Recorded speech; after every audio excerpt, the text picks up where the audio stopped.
Hey everybody, and welcome back to Brutally Honest Reviews. It's a little foggy. I don't know why in here. This week I'm joined with Rob, Paul, and Sam. And we're going to review Searching. Directed by, I do not remember, but... Say his name. Anish Chigante. Mm-hmm. You really remember that? Yeah. Yeah, we were just talking about it. Yeah. What else has he directed, do you know? Actually, he hasn't directed anything. This was his first feature film. He has directed things, obviously. It's I think he's a number of short films. Short film Monsters was one of the ones I remember. Short film Google Glass, I think. But he's done a few short films. This is his first feature by all accounts, if you trust the internet, which is never wrong. That's interesting, actually. So let's actually go into your background a little bit. So the first time Paul's joining us. What do you do? Well, I'm primarily an actor. I've done many different roles in theatre and film. I've actually met Evan by being cast in one of his films. But recently, I have been doing a lot of work behind the camera too. Producing, directing. I got my first director's flag under my belt on our 48 this year, which was a lot of fun. And just trying to learn every facet of the film industry as much as I can. But if you ask me what I am, I'm an actor. Awesome. So without going into too much detail, right off the bat, what do you all think about the movie, starting with Rob and coming down the line? Oh, God, I'm ready. No, I did that specifically for Sam. It gets her all antsy. I really do.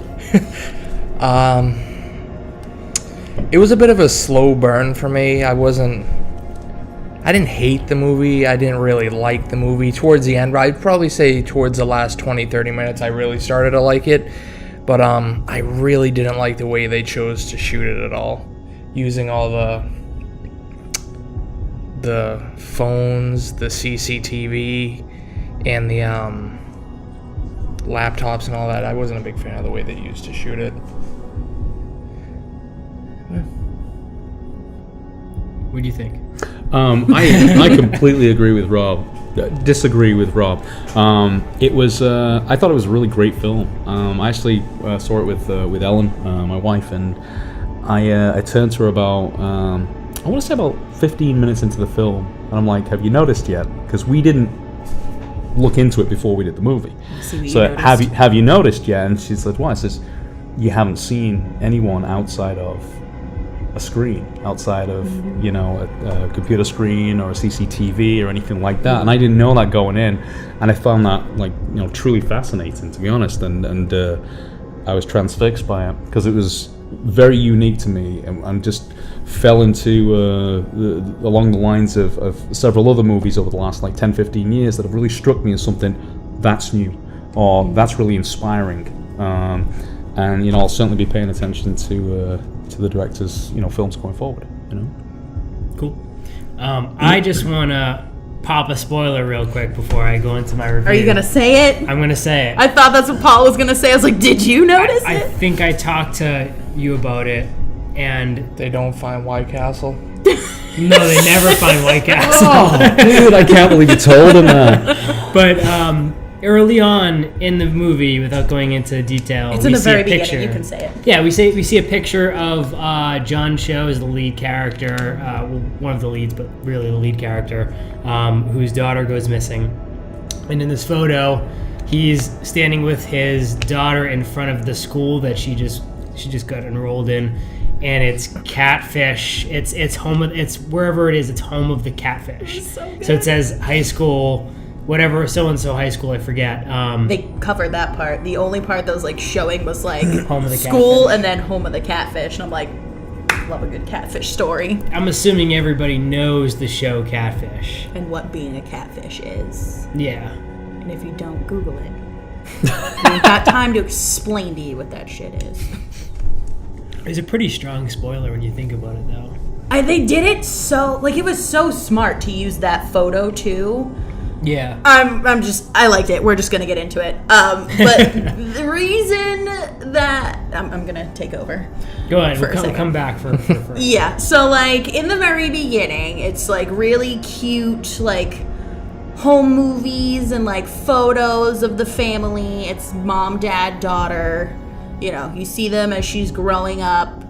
As she's growing up, the mother gets sick, and you see like the emails between the doctor and the mother. She has cancer, I believe. I think it was. Yeah, and it kind of is just like you continue to see her name is Hannah. Hannah is the daughter. Is that her character name? I think so, don't yeah. recall. The daughter It's is, I Hannah. think, is a good reference. So it's just photos of them like growing up, and then the mother does pass away. So the first photo of just father and daughter is the one standing in front of home of the Catfish, and I'm like, that's really smart that they chose that one because they focused on that one for a little bit, so that you could be like, oh my god, the mother, like it was to show the mother died without saying it, but they kept it up there for a while, so if you looked around you were able to see home of the Catfish, and kind of, yeah, I highly enjoyed that. Yeah. Like from the beginning, I really like the whole like little montage thing because I do like that it is in that style. Yeah. I don't like the unfriended films, but I like that it's similar to that kind of like desktop thing. But I like that they use different, like they use like the security camera like footage at one point. They use the phones. They use, you know, the laptop computer and like different things of it rather than just like a Skype box. Like the unfriended movies use. Yeah. Even though the second one wasn't that bad. I liked seeing that kind of set up in a more serious kind of setting. Yeah. So, yeah, I liked it. I just want to talk about that point because I was like, do you see that it says Catfish when I like went to go see it? I liked how they used like the really fast popping cutting images of you know all of the VFX they did with the text bubbles and all that stuff and the noise, because it gave you a sense of claustrophobia even though you were kind of just in the internet Yeah, the no. entire movie. Yeah. Yeah, it was very, you were in the moment. And I thought it was, I really liked the authenticity of it. I liked, like the way they paid attention to certain grades of television, how the picture quality was degraded in certain fashions, whether it be a CCTV and whether it be like a big market CCTV or like a convenience store CCTV, Right. simple things like that. And then also the fact that they used they either paid or came to an agreement with Google, with Facebook, with all of these other entities to use the actual logos and the actual Right. messengers and stuff. They didn't Right. just contrive something similar. They went full bore on it, and it made you kind of like feel at home in the movie. Yeah. Yeah. It felt real. It felt you were taking the journey with them. I thought. So when we start the movie, we, like you said, we meet John Chow, and we find out that he lost his wife and his daughter. Hannah also lost her mother, and you see the kind of the tension that it causes him between her. He doesn't really know how to talk to her because every time he sees his daughter, he thinks of his wife, so he doesn't know how to approach that. And so we see that damaged relationship during the whole movie kind of manifest itself. And we see John Cho figure out, I don't know his name in the movie. I don't remember anybody's David. David? Yeah. Okay, so David, during the course of the movie, we see him go through like a change. We see him realize that he's been neglectful and he's been quote unquote shitty dad and quote unquote didn't know his daughter at all. Even though that's not the impression you get Yeah, right off the not bat. at Yeah. all. It just seemed it's almost like an emotional tension, and they're just kind of like forging ahead. And he does all the dad things, you know what I mean? He has the connection. They talk on the phone, they text, so you feel like, okay, this is how families are connected. But then it tells the story of no matter how connected you feel like you are, you can be completely disconnected. Right. Yeah. And that's the illustration. And I think that's the story there. That's the underlying tale, isn't it? It's like just we always say, well, how well do you really know somebody? It's like, well, if you don't really try, if you just go through the motions, how well do you know your relationship with anybody in your household, whether it be your any of your children, and it's basically a slap in the face, especially for me as a father with 3 kids. It's like, make sure you're actually connecting with your kids and not just going through the motions of, And I think it's how was also school? one of those things, it's like the angsty teen thing. It's like they don't understand. And when you're kind of in that point, especially as a young girl losing their mother, like that's kind of a big deal because she lost her like right before high school. Yep. And like, I definitely saw that like the dad was trying. Like at no point did I think he was like a shitty dad, but some people just don't know how to like cope. And he was like, I just want to, I love my wife, but I just don't want to, talk about it. And she did want to talk about it, but she also didn't know how to say, I need to talk about it. Because that was like a big thing where they were like, she wants to talk about it. I'm like, at what point? No. I didn't get that.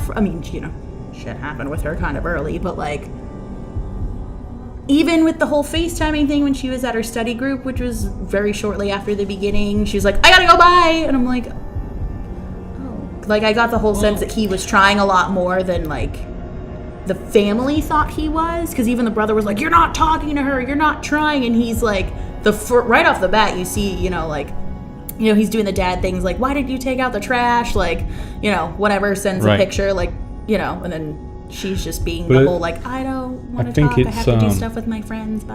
Well, she didn't have any friends. I know, but he didn't know that. Right. But it's like, how much did she keep from him because he didn't want to talk to her, but she wasn't talking to him because teenage angst. It's a commentary on the family unit. It's a commentary on the fact that the mother was the linchpin. Yeah. That, they looked like a really tight, loving family, but really it's centered around her. The mother. It's like, and that's how it is in any family, really. A strong built family it's around a matriarch or a patriarch. In this case, it was her. But because she died at such a young age for the child, you didn't get an illustration of that. You just kind of went through it. So really it was a case of, again, like I said, he's just going through the motions. Right. As opposed to truly understanding. But it's not necessarily his fault, as you said. He is trying. Right. He just doesn't understand. He doesn't know how to. He doesn't understand how to connect. And I say, I really like it. It's a great illustration of that. And there was a lot to like about the film because of that, Yeah, but I like when they're emotional. But it's like also that. Really niche, and so you can understand why Rob is like, this is not my thing, because... for me, it was a fascination with what was happening, what I realized was happening, and then, as I've said to you recently, is now I'm behind the camera, I pay attention to so much more of the technicalities and the details, the composition and all those things that put together. It's not just a case of how the actors are doing. Right. A couple of years ago, you could have me sat down in front of a commercial, and I will tell you, like, wow, that was a fantastic piece of acting in a commercial, which is not where you find Oscar-worthy performances, but there's some fantastic pieces of acting in something so ridiculous. Now I'm seeing all these little niche things. I bore him to death with, like, my fascination of, killing of a sacred deer and things like that. You know what I mean? It's like, but it's what I see. So for me, it was like, wow. And then through that, you really got, the familiarities of being a family man. Right. See, just to touch on that real quick, I liked Killing of a Sacred Deer for the cinematography. Yeah. And the lighting and the unsettling performances. Yeah. But I thought that the writing wasn't... It was good, but it was like at a point, it was kind of like beating a dead horse with a theme. Yep. Yeah, I hear that. And that's why I think it fell off for me. Yep, and I hear that, yeah.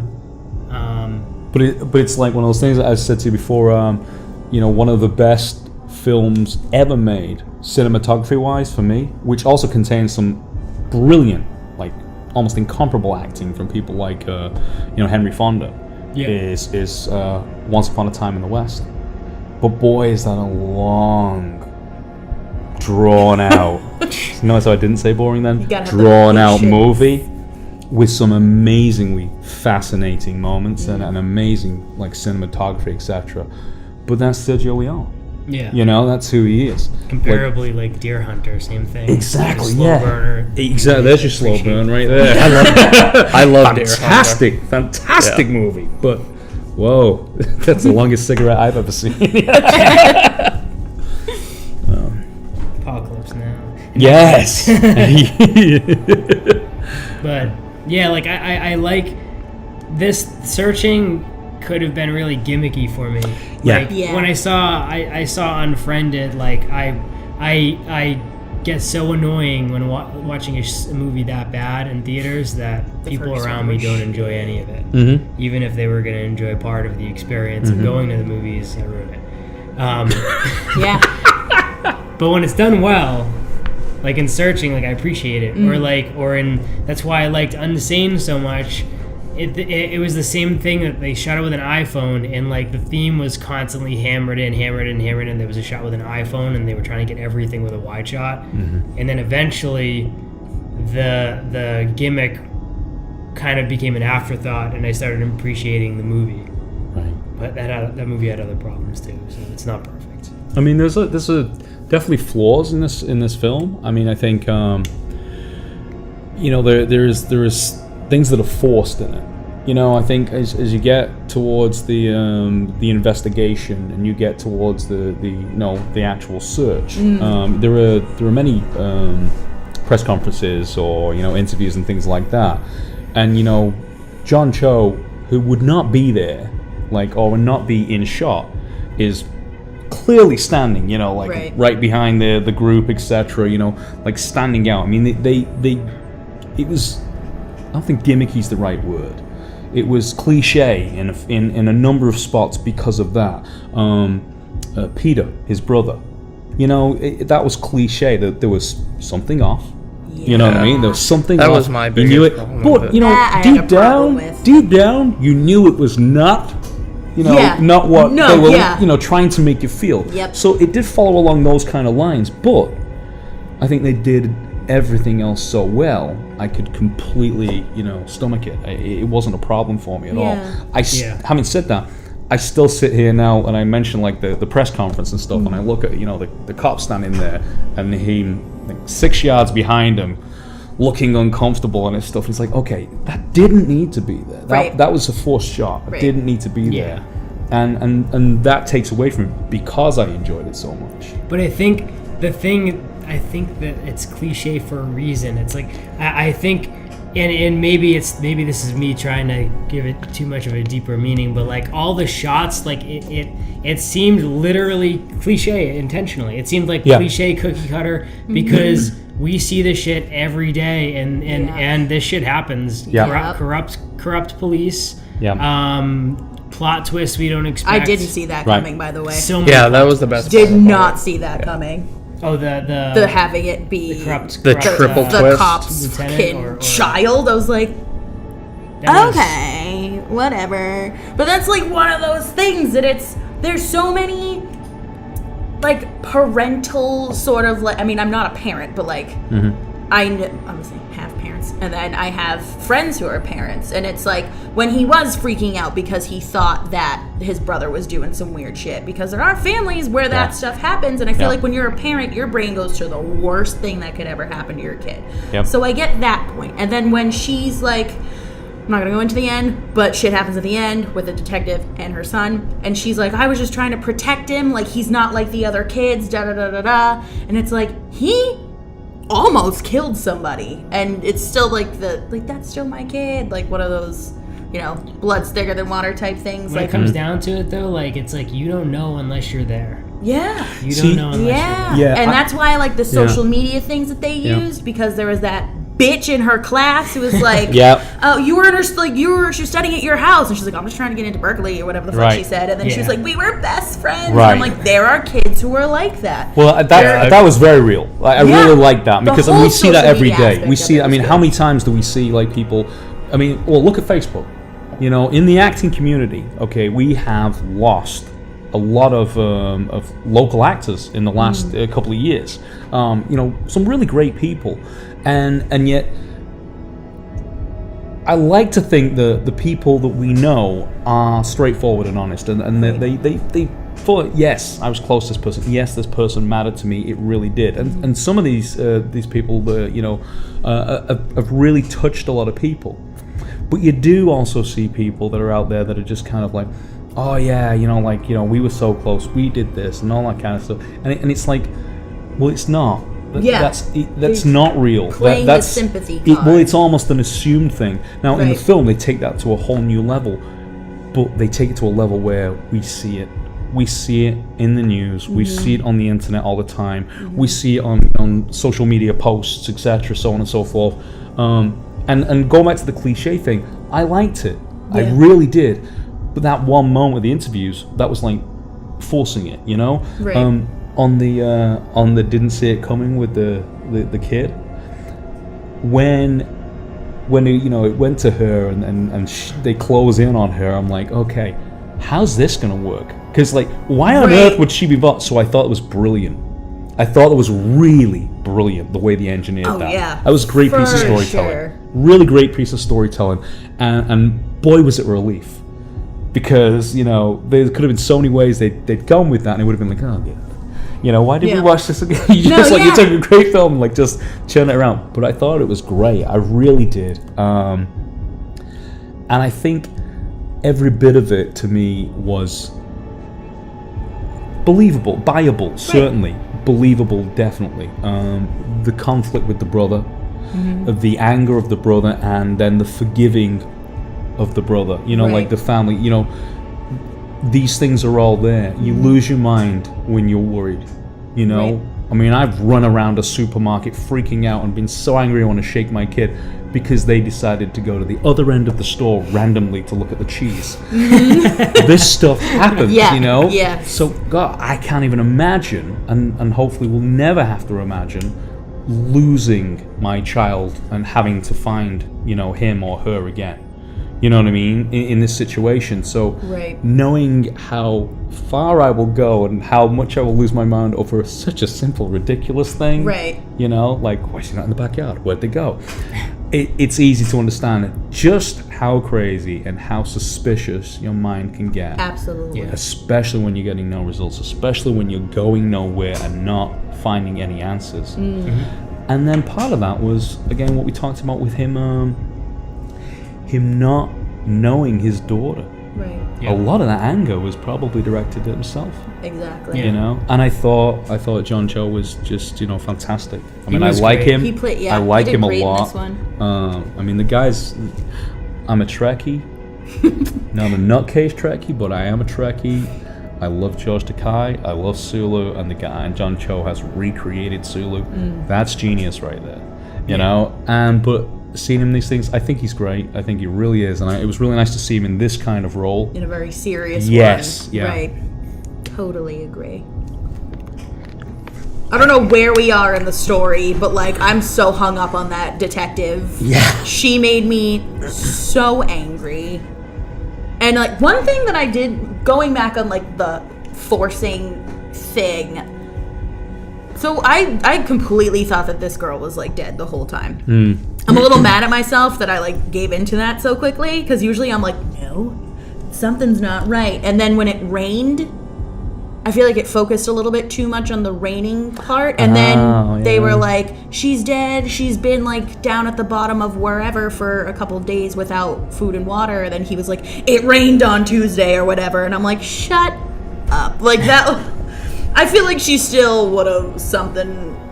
I don't know the depths in which the whole environment of where she was at. It was raining pretty hard. So like, I mean, I get it. But like just imagining her just like trying to catch raindrops to make sure she's hydrated. I was like, shit, that took me out of it a little bit. But at the same time, that was something that was blatantly in front of my face. And I was like, oh my God, it did rain, didn't it?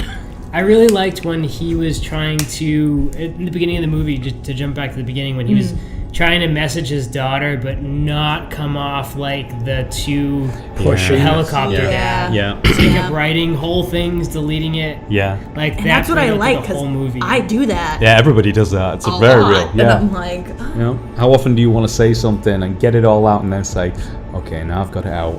as an I'm gonna delete. as LOL at the This end. was so it definitely doesn't one of the look too most serious. realistic and grounded movies that have come out recently, I would say. I'm Yeah. so Just- happy. This year's been Even full the of some thoughts shit and the movies. actions you see from the characters Yeah. all seem very realistic, and you can see why he's doing the things he's doing. Right. But also as an audience, like, that whole conflict with his brother, as the audience, that was a bit predictable for me because I knew where that was going as soon as they showed the weed.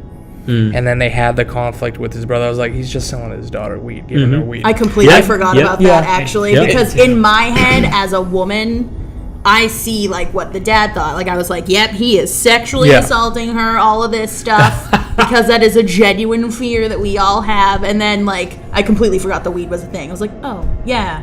So my relatable. friend that I was watching with, he was like, oh, shit. I was like, he's just selling her weed.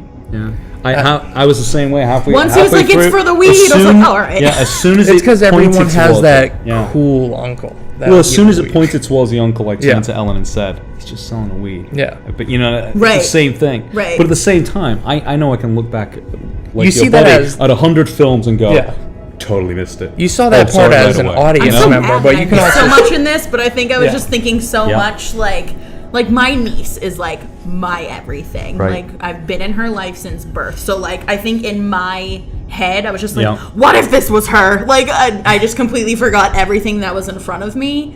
And I was like, oh, stupid bitch. Of course it's the weed. Because when I saw the sweatshirt, I thought the same thing. I was like, sketchy shit happening with the uncle. Oh my God. And I'm like, oh yeah, remember that giant thing of weed he had in the beginning? Because I don't. I was going to go back and watch this again, and I didn't get a chance to.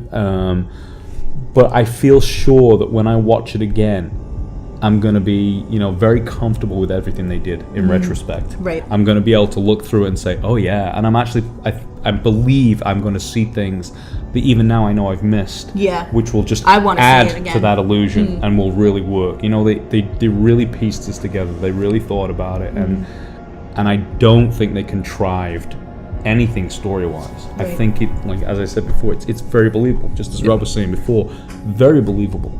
You know, very realistic in that sense. It's so you know? believable in like the worst ways. Like going back to the fake sympathy thing and the fact that there was like hashtags the dad killed her and stuff like that. And it's just like so disgusting how some people will use the internet to do so many bad things. And the whole catfish thing, you know, is annoying to me. I find people who catfish, any of you, people who catfish for whatever reason, I cannot physically bring myself to ever do that. Like I feel weird pretending to be somebody else.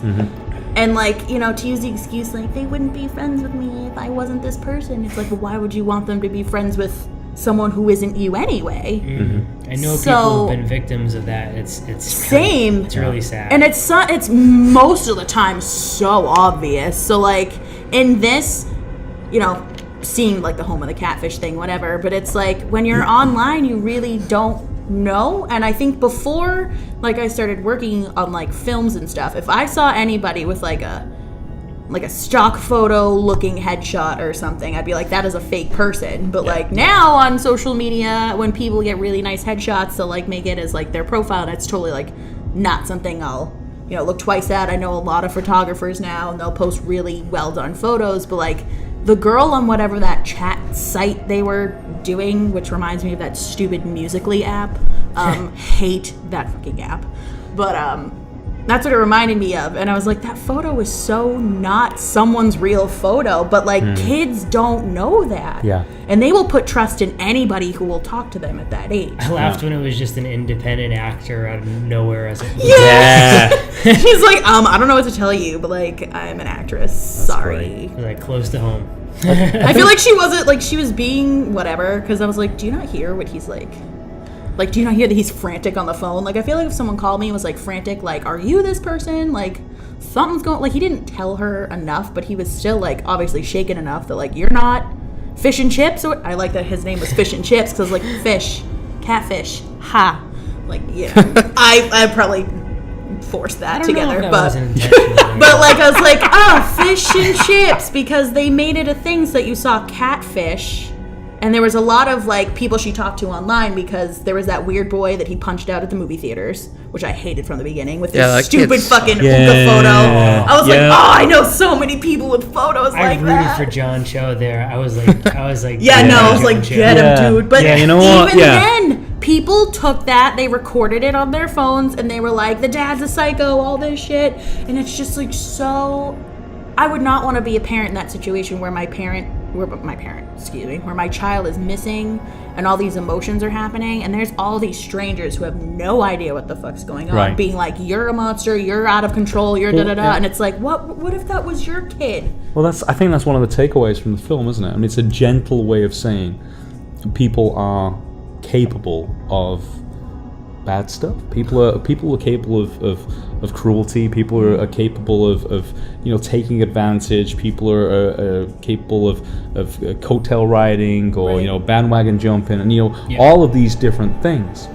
But much as that is the case, another thing I took away from it is I feel pretty lucky because I don't think I know many people like that. And being in this industry, met a lot of people, and there's a lot of people that we know who are truly genuine, work truly hard, would, give their right arm for you just to do anything, whether it be, working on your film, just helping you out, just, generally brightening your day. I think we are so blessed in that, but it's a reminder for me that there are a lot of people out there, that my daughter is at 15 interacting with Right. all of these people. Yep. Every one of them we saw in that film that did something bad. Yeah. They're all out there in her life right now. And just got to trust that she makes the right decisions and Right. stuff. Yeah. Speaking of good people, happy birthday, Mike Swanson. One of the best. Absolutely one of the best. HBD. Fantastic. So, We jumped around so much. I mean, I'm gonna leave this one as it is. It jumps around itself. Yeah. I'm gonna close this one out a little early today because I'd rather people go out and see this movie Yeah. rather than us tear apart it and ruin the story, what we already Absolutely. kind of have. In But a it's good worth way, I seeing. think. It's worth seeing. It is. So I would like to turn over to Rob for final thoughts and number grade out of 10. I'm probably going to give it about a 7.5 because I thought it was well acted and everything was it played out well. A little bit of things were predictable. And my main problem with it really was just the camera work. I just didn't like the whole way that they chose to shoot it. Just how some people don't like found footage films. This is just something I ended up not liking. Sucker for those. I love them. But some people Love don't. found footage Love movies. found Yeah. footage. Even the shitty ones. Paul, what did you think? I mean, I think I've, made it abundantly clear. I really love this film. I think it's great. I dealt very quickly with my discomfort at Deborah Messing having, a deep, dark hair as opposed to a Yeah. trademark red hair. That was probably one of my biggest problems with the film. So that should tell you everything you need to know. I'd give it a 9. If I'm being, about how I felt about it, I would give it a 9. I mean, is it winning, sweeping the Oscars? I don't think so. But so far as achieving what it set out to achieve and being thought-provoking and being, a very entertaining film, I thought it was great. Cool. I gave it an 8.5. Initially came out at the theaters giving it a 9, but I tailed it back a little bit. I was caught off guard by all of the plot twists, and I enjoyed the ride. But all in all, I thought the acting was great. I thought the story was fantastic. I thought the editing was absolutely the best. I'm not 100% on the way they shot it. I mean, I wouldn't have shot it any other way, but Yeah. I also I'm not a fan of anything that doesn't blow me away cinematography wise if they're gonna go the route of using webcams and iPhones and stuff like that. Like if I'm gonna see something like shot with an iPhone, I want to see it used. I just want to see it used in an interesting way where there was a purpose for it. Not saying cinematically, because cinematically it was necessary to shoot this movie the way it was. I would have liked some cool stuff thrown here and there, but I don't know if it would have fit. So yeah, no, I gave it 8.5. I enjoyed it. I'd recommend definitely going to see it. And turn over to Sam. Yeah, so I enjoyed it. I definitely think I'm going to give it a 9.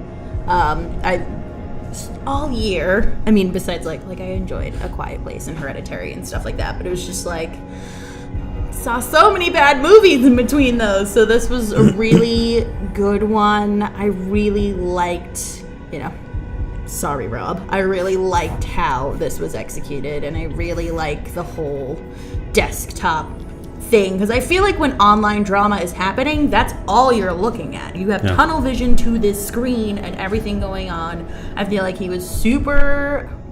What's his name again? Harry? Yeah. David. Wait a minute. What are we talking about? The director? No, David. David was Yeah. the lead, was John's Yes. character, yeah. Yeah. Brother was Yes. Peter. I feel like he played a very believable dad with how he was so disconnected but trying to be a good dad, and he didn't know what half of like the internet things were. He's like, what the hell is that? And it was just very relatable and very realistic and very scary because of how this shit really happens. And I feel like they didn't go too much into anything where it became like a silly gimmicky drama. So yeah, I give it a 9. I would highly suggest seeing it. I don't think it's in theaters still, but find it. It is in theaters. Still? Yeah, still. It's not in proud all of theaters, but there are shit. limited showings in a lot of the Boston theaters still. That may not Go last see through this week, but yeah, definitely go see it. Rob and I were just talking about how quick some films have been pulled from theaters. So Some good ones too. go see this one. This is one I would for sure recommend. If not, it's probably coming out on Netflix in a few weeks. It'll be out on DVD and Blu-ray soon, but For sure. just one little more thing to add. If you guys like John Cho in this, you should watch him in The Exorcist Season 2 on Fox. It's Is he in that? yeah. Oh, I started It's a 3 now episodes into canceled one. show because I guess not many people watch it, but it's a really well done show. I didn't like the first season. I started Second watching season was it, good. but I Yeah. fell off the first season too. Second season is completely different. It's not even completely different story. No one from the first season's in it. Oh, good. It's almost like an anthology. I might show. pick it back up again then. He kind of plays a similar character in that, actually.